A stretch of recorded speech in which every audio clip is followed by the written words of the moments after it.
आप देख रहे हैं डेमोक्रेटिक भारत। डेमोक्रेटिक भारत को देखने के लिए सब्सक्राइब करें। नमस्कार, मैं महेश वर्मा डेमोक्रेटिक भारत में आप सभी का स्वागत करता हूं। जी हां दोस्तों, आज 5 अप्रैल 2019 शुक्रवार का दिन यूपीएससी का रिजल्ट घोषित हो गया है और आपको सभी को जानकर ये खुशी होगी कि जयपुर के रहने वाले कनिष्क कटारिया यूपीएससी टॉप किया है। और सबसे बड़ी बात यह है कि जो कनिष्क कटारिया हैं वो दलित यानी कि अनुसूचित जाति से संबंध रखते हैं। आप सभी को पहले भी मालूम होगा कि टीना डाबी, कल्पित वीरवाल, ये दो हमारे जो युवा थे उन्होंने भी एक नया यूपीएससी टॉप किया था, टीना डाबी ने। और वहीं कल्पित वीरवाल ने आईआईटी जेई का जो मेंस एग्जाम है उसको टॉप किया था पूरे इंडिया में। तो अभी इसी बिहार पर, इसी बुनियाद पर अगर आप देखें तो कनिष्क कटारिया ने यूपीएससी टॉप किया है। यानी कि सवाल अब ये सबसे बड़ा ये हो रहा है कि जो मनुवादी और ब्राह्मणवादी, तमाम जो श्रवणवादी, जो अपने आप को जो जनरल कैटेगरी के, जो हमेशा दलित, आदिवासी और पिछड़ों से उनके योग्यता का प्रमाण पत्र मांगते थे, ये उनके मुंह पर तमाचा है उनके मुंह पर। आखिर वो होते कौन है? किसी से उसके योग्यता का प्रमाण पत्र मांगने वाले। यानी कि कनिष्क कटारिया ने अपनी योग्यता का प्रमाण पत्र दे दिया है, यानी कि उन्होंने टॉप कर लिया है यूपीएससी को। यूपीएससी यानी कि अब वो आईएएस में जाते हैं या आईएफएस जाते हैं या वो आईपीएस जाते हैं, ये उन पर निर्भर करता है। यानी कि उन्होंने संघ लोक सेवा आयोग की जो परीक्षा है उसे टॉप किया है। तो ये कनिष्क कटारिया और उनके परिवार, उनके पिता भी राजस्थान कैडर के आईएएस ऑफिसर हैं। साबरमल वर्मा जी को भी मैं शुभकामना देना चाहता हूं। डेमोक्रेटिक भारत कनिष्क कटारिया और तमाम उन सभी लोगों को शुभकामनाएं अर्जित करना चाहता हूं जिन्होंने यूपीएससी की परीक्षा पास की, और खास तौर पे उस तबके को जो गरीब, आदिवासी, दलित, माइनॉरिटी और पिछड़े तबके का है। कनिष्क कटारिया जो आईआईटी करने के बाद में वो विदेश चले जाते हैं प्राइवेट नौकरी करने, उसके बाद वो फिर भारत आते हैं, फिर प्राइवेट नौकरी करते हैं। लेकिन कहीं ना कहीं जो अनिश्चितताओं का दौर है एक प्राइवेट कंपनी में, जिस तरह से कनिष्क कटारिया ने अपने इंटरव्यूज में कहा है, उनके पिता ने भी उन्हें मार्गदर्शन दिया और उनके साथियों ने भी उनसे कहा कि आप यूपीएससी एग्जाम दीजिए। और यूपीएससी को पहली दफा देकर ही उन्होंने यूपीएससी को टॉप किया है। यानी कि कनिष्क कटारिया ने ये साफ तौर पे बता दिया है कि अगर आपके अंदर कॉन्फिडेंस है, आपके अंदर आत्मविश्वास है, आपके अंदर काबिलियत है, तो आप किसी भी तरह का एग्जाम को बेहतर परिणाम घोषित कर सकते हैं। तो मनुवादी, ब्राह्मणवादी और तमाम उन श्रवणवादियों को अब उनके तमाचा लगा है। हर बार दलितों से, आदिवासियों से उनके काबिलियत पर प्रमाण पत्र मांगा करते थे। आप देखिए कि टीना डाबी ने जब 2015 में यूपीएससी टॉप किया था तो तमाम वेबसाइट्स पर, तमाम टीवी चैनलों पर, तमाम सोशल मीडिया पर जो जनरल कम्युनिटी के जो यूपीएससी का एग्जाम दे रहे थे या जो फेल हो गए थे, उन्होंने टीना डाबी से उनकी काबिलियत पर, उनके नंबर पर सवाल करे, उन पर, उनकी काबिलियत पर तमाम तरह के प्रश्न खड़े कर दिए। अब आप देखिए कि वहीं उदयपुर के रहने वाले जेई मेन से पूरे इंडिया के अंदर 360 में से 360 मार्क्स लाने वाले कल्पित वीरवाल, जो वो भी दलित कम्युनिटी से आते हैं और वो भी जेई मेंस का एग्जाम टॉप करते हैं। तो मैं साफ तौर पर अब बता देना चाहता हूं कि अगर दलित, आदिवासी, माइनॉरिटी और पिछड़ों को अगर मौका मिलेगा तो वो भी किसी भी क्षेत्र के अंदर अपना मुकाम हासिल कर लेंगे। उन्हें इन 70 सालों के में उन्हें वो मुकाम नहीं मिला या उन्हें वो प्लेटफॉर्म नहीं मिला, अब उन्हें प्लेटफॉर्म मिल रहा है, उन्हें वो माहौल मिल रहा है धीरे धीरे।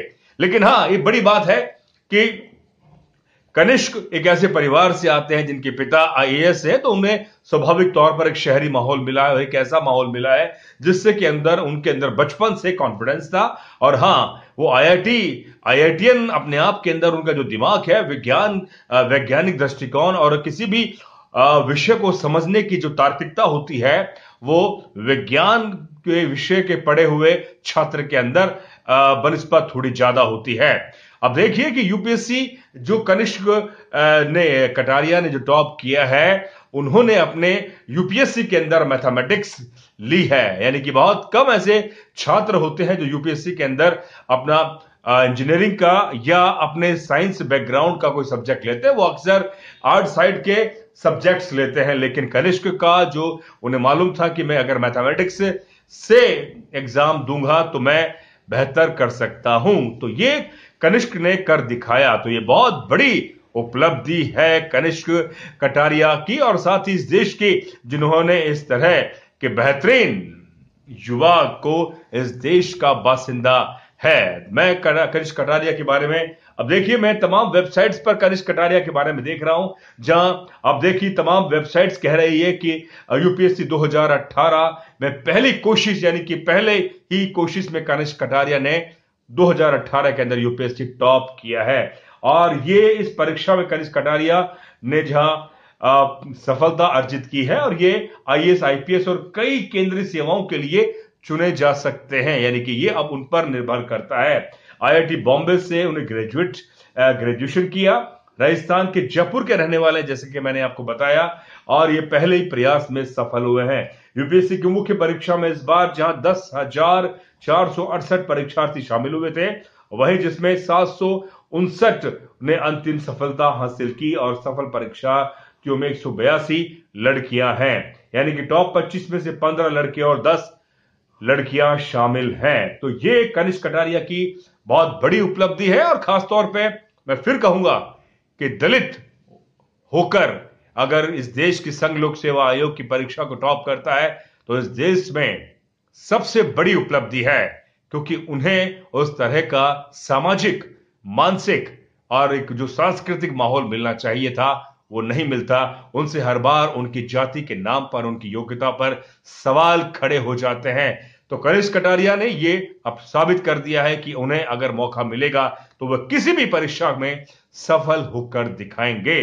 तो ये अब देखिए, टीना डाबी ने जब 2015 में यूपीएससी टॉप किया, कल्पित वीरवाल ने जब 2017 में जेईई मेंस का एग्जाम टॉप किया, और वहीं 2018 का यूपीएससी टॉप कनिष्क कटारिया ने टॉप किया है। तो ये अपने आप में एक बहुत बड़ी उपलब्धि है। और अब भूलकर भी जो मनुवादी और खास तौर पर जो ब्राह्मणवादी मानसिकता के जो लोग हैं, अब किसी दलित से वो सर्टिफिकेट ना मांगे, क्योंकि उन्हें अब धीरे धीरे वो उन्हें वो प्लेटफॉर्म मिल रहे हैं। और इसी प्लेटफॉर्म की वजह से मनुवादी और खास तौर पर ब्राह्मणवादी उनसे, उनकी इस सफलता को लेकर वो कहीं ना कहीं उनसे इस तरह का उनके अंदर डर पैदा हो रहा है कि अगर इन्हें और मौका मिला तो शायद वो बाबा साहब की तरह एक बेहतर संविधान तो ना लिख दें। यानी कि कनिष्क कटारिया ने जो आज मुकाम हासिल किया है उसके लिए डेमोक्रेटिक भारत,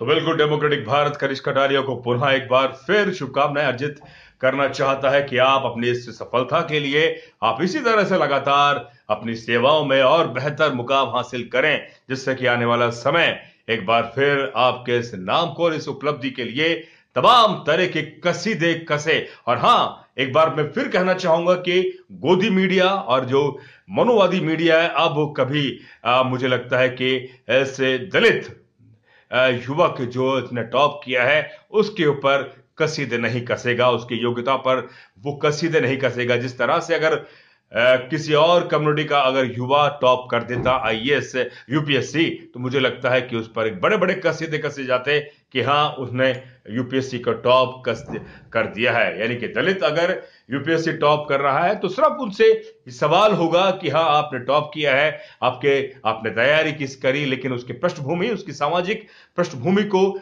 नहीं बताया जाएगा, जिससे कि तो तमाम उन दलित आदिवासी युवकों को जो यूपीएससी की तैयारी कर रहे हैं या वो उन क्षेत्रों में तैयारी कर रहे हैं, जिससे कि वो सरकारी सेवाओं के अंदर और बेहतर काम कर सके, जिससे कि उन्हें मार्गदर्शन मिल सके।